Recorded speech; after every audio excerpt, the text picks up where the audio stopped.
My name is Preeti and I am a 27-year-old nanny. I come from a small village in India, a place where dreams often wither before they can bloom. For the longest time, I thought my life was destined to follow a predictable path.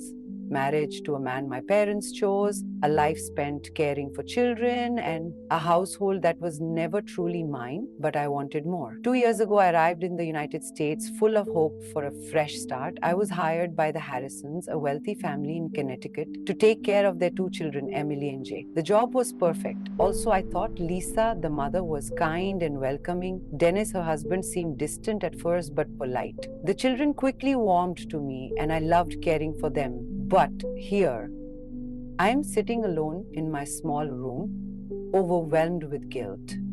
I've been keeping a secret, one so dark that it counts at me every single day. I'm having an affair with Dennis. Even as I write these words, my chest tightens with shame. Lisa trusts me completely. She's praised me countless times for the care I give her children, for the meals I prepare, for the way I've made their lives easier, and yet I've betrayed her in the worst way possible. It wasn't supposed to happen. I didn't come here looking for this. But Dennis has a way of making me feel seen, understood, in a way no one ever has. And now I'm trapped in a web of passion and deceitfully unable to free myself, yet consumed by the weight of my actions. Every day I tell myself it's time to stop, to walk away. But the thought of losing in him, even though I know he's not truly mine, is unbearable. This secret affair has become both my greatest escape and my deepest regret. How did it come to this? How did I, a simple girl from India with dreams of a better life, end up here hiding in the shadows of another woman's home? To understand, you have to know how it all began. When I first arrived in the United States, everything felt overwhelming. The air was cold, sharper than anything I'd ever felt back home, and the streets seemed impossibly wide. I had never been away from my family before, and as I walked out of the airport into the chaos of taxis and hurried strangers, I felt a pang of doubt. What was I doing here, thousands of miles away from the only life I'd known? The Harrisons were waiting for me when I arrived at their grand house in Connecticut. It was a sprawling home with white columns, manicured lawns, and large windows that seemed to sparkle even in the weak winter sun. Lisa was the first to greet me. A tall, elegant woman in her late 30s, she hugged me warmly and said, "We are so happy you're here, Preeti." Her words, though simple, made me feel seen in a way I hadn't expected. Dennis appeared up. A moment later, carrying their youngest child, Emily, on his hip, he smiled a brief but genuine expression and extended his free hand welcome. He said, his voice deep and steady. The children, Emily and Jake, were charming from the start. Emily was 3 with curly blonde hair and a mischievous grin, while Jake at 6 was quieter, always clutching a book or some toy. He wouldn't share. They seemed to take to me immediately, following me around as I unpacked and peppering me with questions about where I came from and whether I knew how to bake cookies. The first few weeks were a blur of adjusting to my new life. I spent my days caring for the children, preparing their meals, and keeping the house in order. Lisa was busy with her career and social commitments, often leaving early and coming back late. Dennis, on the other hand, worked from home more often than I'd expected. He had a home office on the second floor, and though he kept to himself, I noticed his presence. At first, I didn't think much of him. He was polite but distant, always immersed in work or distracted by his phone. He wasn't overly involved with the children, though he seemed to love them in his own way. I thought he was just another busy American father. As the weeks turned into months, I began to notice things: the way his voice softened when he spoke to me, the lingering glances when we passed each other in the hallway, the way he would ask about my day, even when Lisa was around. At first, I dismissed it as harmless kindness. It wasn't until one evening, months after I'd settled into the job, that I started to feel a shift. I had just put the children to bed and was cleaning up the kitchen when Dennis walked in. He was dressed casually in jeans and coffee, a sweater, his dark hair slightly tousled as though he'd been running his hands through it. "You don't have to do all that," he said, just stirring to the dishes I was scrubbing. "It's part of my job," I replied with a smile, though my hands trembled slightly as I worked. He leaned against the counter, watching me for a moment. "Still," he said, "you do more than enough around here, Lisa, and I'm lucky to have you." Something in his tone made me pause. I looked up at him, and for the first time I felt the weight of his gaze. It wasn't the polite attention of an employer. It was something else entirely. I finished the dishes quickly and saying to him, refused myself, retreating to my room. But that night, as I lay in bed, I couldn't stop replaying the moment in my mind. The way his voice had softened, the way his eyes had lingered on mine. From that night on, things began to change. Dennis seemed to find more excuses to be around when I was alone. He would ask for my opinion on trivial matters, linger in the kitchen while I cooked, or offer to help with tasks that didn't require his involvement. And Majingo, though I tried to ignore the fluttering in my chest whenever he was near, it became harder with each passing day. I told myself it was nothing, that I was imagining things, but deep down I knew the truth. Something was building between us, something that scared me as much as it excited me. The night everything changed. I had no idea what was coming. It was a quiet evening, the kind that usually lulled me into a sense of security. Lisa had gone out for a charity dinner, dressed in a sleek black gown, her hair swept up elegantly. Dennis stayed home, saying he needed to finish some work, and I was left to my usual room routine of putting the children to bed and tidying up. I remember humming softly to myself as I folded laundry in the living room. The house was still the kind of peaceful quiet that often followed the children's bedtime chaos. I heard footsteps behind me and turned to see Dennis standing in the doorway. He wasn't in his usual button-down shirt and slacks, but a simple t-shirt and jeans, his hair slightly messy. "You're still working?" he asked, his voice softer than usual. "It's just laundry," I replied, smiling briefly. He stepped closer, sitting down on the armrest of the couch. You don't have to do it all, Preeti. You already do so much for us. I don't mind," I said, though his words made something flutter inside me for a moment. He didn't say anything. He just watched me fold the clothes, his expression unreadable. Then, almost hesitantly, he said, "You're incredible with the kids. They adore you." I felt a blush dripping up my cheeks and kept my focus on the clothes in my hands. "Thank you. They're wonderful children, and you," he continued, his voice dropping slightly, "you've made our lives so much better. I don't know how we managed before you came." There was something in the way he said it that made my heart race. I glanced up at him and our eyes met for a moment. Neither of us moved. The air between us felt charged, heavy with something unspoken. "Dennis," I started, but before I could finish, he leaned forward and kissed me. It wasn't a hesitant kiss. It was full of longing, of suppressed emotions. Breaking free all at once, for a split second I froze, my mind screaming at me to stop, to push him away. But then something inside me gave in. I kissed him back, my hands trembling as they reached for him. The laundry slipped from my lap, forgotten, as Dennis pulled me closer. His hands were warm, steady as they rested on my waist. I could feel the strength in his arms, the way they held me like I was something precious.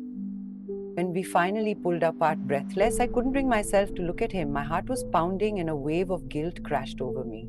"We can't do this," I whispered, my voice barely audible.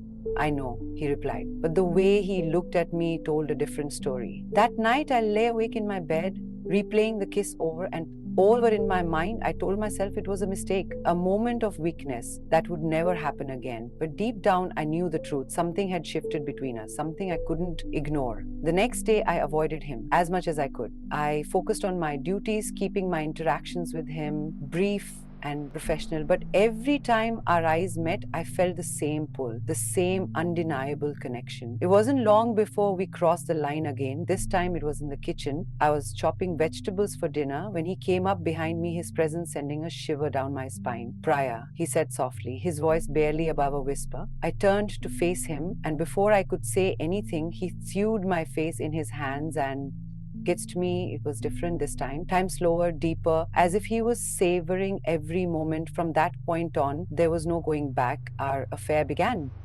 in earnest, filled with stolen moments and whispered secrets. We would meet in the early hours of the morning when Lisa, the children were asleep, or during the brief times when the house was empty. Each time felt more dangerous than the last, but I couldn't bring myself to stop. Dennis had a way of making me feel alive, of making me forget the loneliness I had carried with me for so long. But even in the midst of our passion, I couldn't escape the nagging guilt that followed me everywhere, as much as I tried to ignore it. The weight of what we were doing was always there, lurking in the back of my mind. And I couldn't bring myself to walk away. Living a double life was both thrilling and exhausting. By day, I was the beautiful nanny, playing with Emily and Jake, helping with their homework and making sure the household ran smoothly. By night, I became something else entirely, a woman caught in a whirlwind of forbidden passion, Dennis and I became experts at hiding our affair. We avoided eye contact when Lisa was around,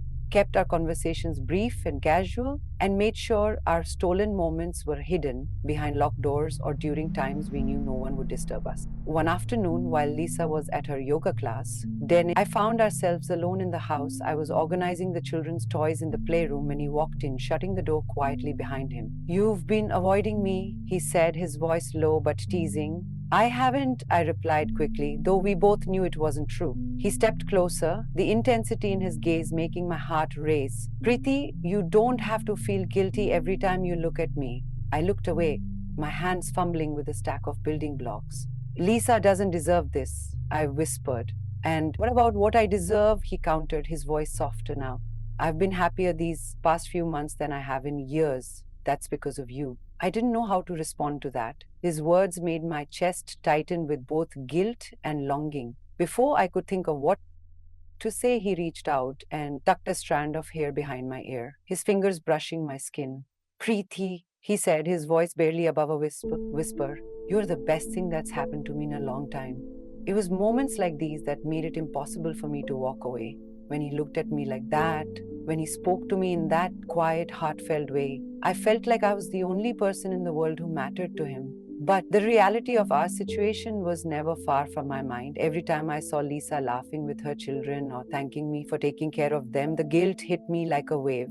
I started to question everything, my choices, my feelings, even my worth. How could I betray someone who had shown me nothing but kindness? And yet I couldn't bring myself to stop. Our secret moments grew more frequent and more daring. There were stolen kisses in the kitchen when the children were playing outside, whispered conversations late at night when everyone else was asleep, and even a few brief encounters in his car when Lisa was out running errands one night after the children were in bed. Dennis and I sat together in his office, the door locked to ensure no one would walk in. He poured us each a glass of wine, something he rarely did, and we sat in silence for a moment before he spoke. "Do you ever regret this?" he asked, his voice quiet.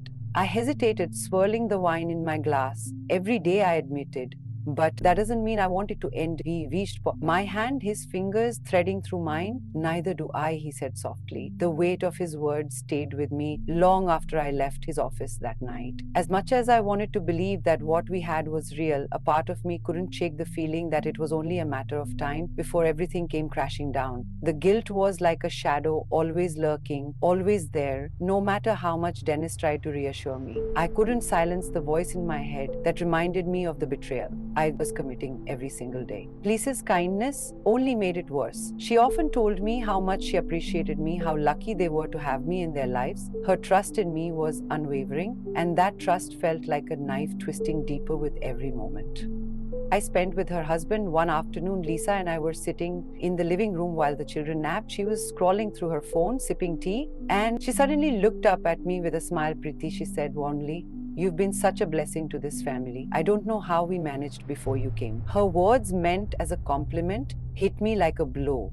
I forced a smile, mumbling a thank you, but inside I felt like I was crumbling. How could I look her in the eye knowing what I was doing behind her back? That evening, I stayed in my room longer than usual, avoiding Dennis's usual attempts to draw me into conversation. I stared at the ceiling, replaying Lisa's words in my mind. Was it worth it? Was the passion and connection I felt with Dennis worth the betrayal of a woman who had treated me like family? But when Dennis knocked on my door later that night, all my resolve melted away. He stood there, his expression serious, and without a word, stepped into the room, and I closed the door behind him. "I know you're upset," he said, sitting on the edge of my bed. "It's not right," I blurted, my voice trembling. "What we're doing, it's wrong, Dennis. Lisa doesn't deserve this. The kids don't deserve this." He reached for my hand, his touch sending a familiar warmth through me. "I know it's complicated, Preeti, but this US, it feels right to me." His words were like a balm to my guilt, soothing me. Even as they added to the turmoil inside me, I wanted to believe him, to believe that what we had was something more than just a fleeting affair. But the weight of what we were doing was becoming too much to bear. In the days that followed, I threw myself into my work, trying to create distance between us.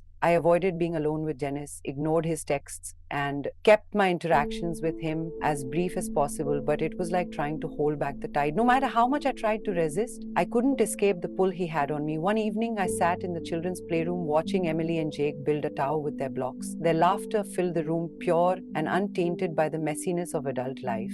For a moment, I envied them their innocence, their freedom from guilt and regret. Emily looked up at me with her big blue eyes and said, Preeti, will you stay with us forever? Her words made my chest tighten.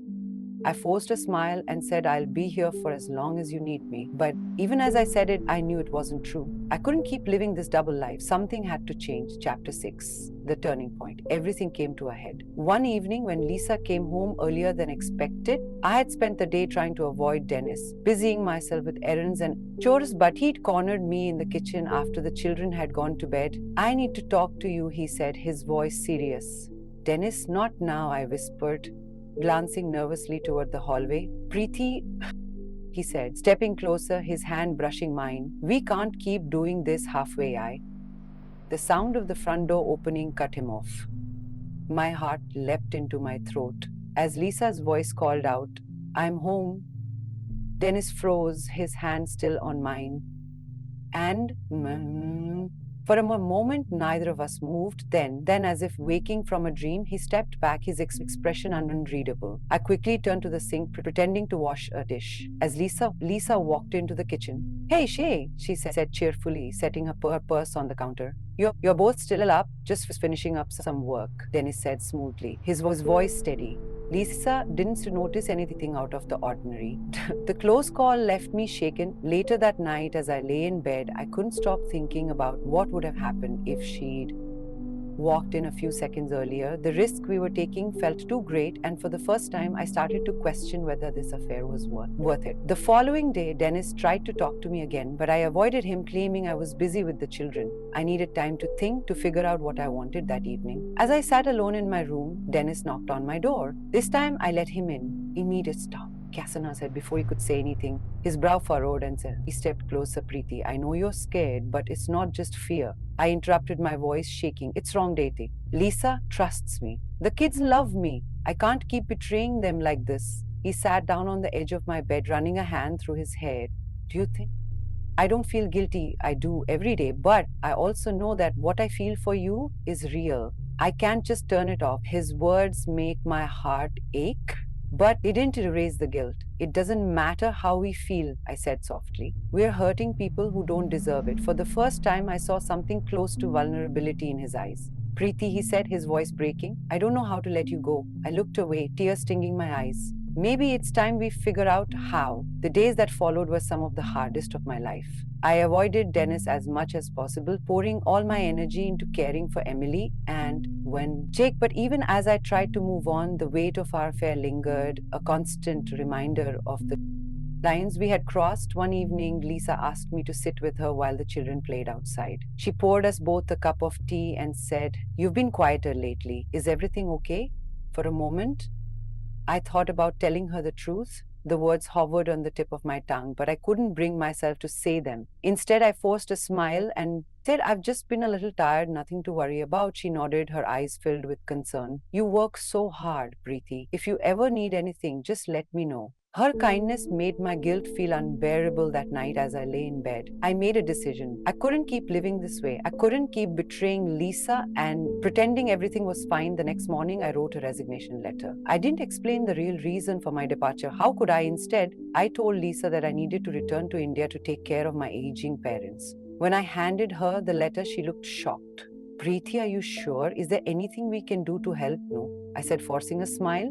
This is something I have to do. Dennis didn't say much. When he found out I was leaving, he cornered me in the hallway one last time. His eyes filled with a mix of sadness and frustration. Is this really what you want? He asked. It's what I need, I replied, my voice firm. The day I left, Lisa hugged me tightly, tears in her eyes. Emily and Jake clung to me, begging me to stay. And it took everything in me not to break down. Dennis stood by the door, his hands in his pockets, his expression unreadable as the taxi pulled away from the house. I felt a strange mix of relief and sadness. I knew I was making the right choice, but it didn't make the pain any less real. Even now, as I sit in my tiny apartment, far away from the Harrison, I still think about them. I wonder if Lisa ever suspected anything, if Dennis has moved on, if Emily and Jake remember me, but more than anything, I wonder if I'll ever forgive myself for what I did, for the love I stole, the trust I betrayed, and the life I left behind.